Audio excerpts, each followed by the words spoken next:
petite info spéciale. Aujourd'hui, Méline n'est pas là, mais c'est Margot qui la remplace. Voilà, donc bienvenue pour cet épisode. Merci, c'est gentil de m'avoir invité. Et donc, on vous retrouve aussi avec Dimitri. Voilà. Premier livre de Dimitri. C'est moi. Donc salut, moi je vais vous présenter un manga qui me tient vraiment beaucoup à cœur, qui s'appelle Assassination Classroom.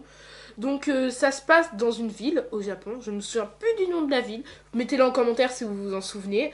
Alors en gros ça se passe dans la cité scolaire, je rappelle, une cité scolaire est un établissement qui comporte un collège et un lycée dans le même établissement.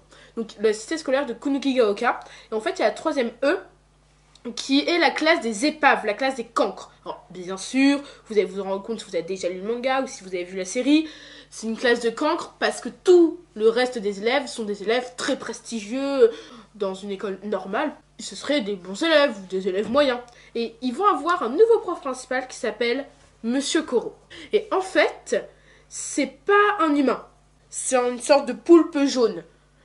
Et en fait, le but des élèves, ils vont être formés par leurs 3 professeurs de sport, d'anglais et des autres matières à devoir assassiner leur professeur principal, Monsieur Koro.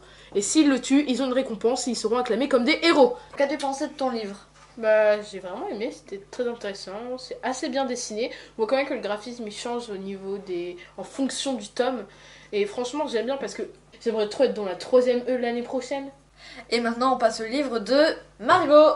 Ouais. Moi, je vais vous parler de La Passe Miroir, écrit par Christelle Labos.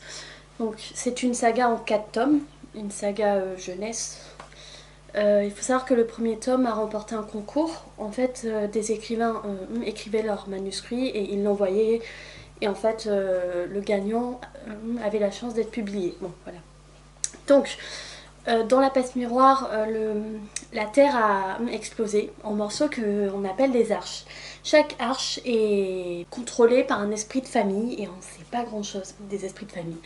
Ce qu'on sait, c'est qu'ils ont des pouvoirs et ils lèguent certains de leurs pouvoirs à leurs descendants. Ophélie, donc, a hérité du pouvoir de passe-miroir. Elle peut traverser les miroirs, et de liseuse, elle peut lire le passé des objets en les touchant. Elle vit sur Anima, donc c'est une arche plutôt tranquille, jusqu'à ce qu'en fait on la marie de force à Thorn, un homme assez froid, tout comme l'arche sur laquelle il vit, donc il vit dans le pôle. Les 2 premiers tomes c'est plutôt vers ça, et les 2 autres c'est plutôt pourquoi la Terre elle a explosé, tout ça. Il y a des références mythologiques qui sont assez bien cachées, bref, moi j'ai vraiment aimé. Alors dis-nous Margot, quel passage as-tu aimé Les passages. Oui, ou même ce qui t'a plu dans le livre. Non. Au niveau des passages, il y en a 2 qui m'ont marqué. Il y a le dernier paragraphe ou un truc dans le genre du tome 1, il est magnifique.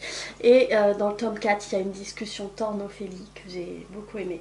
On a des personnages qui sont normaux.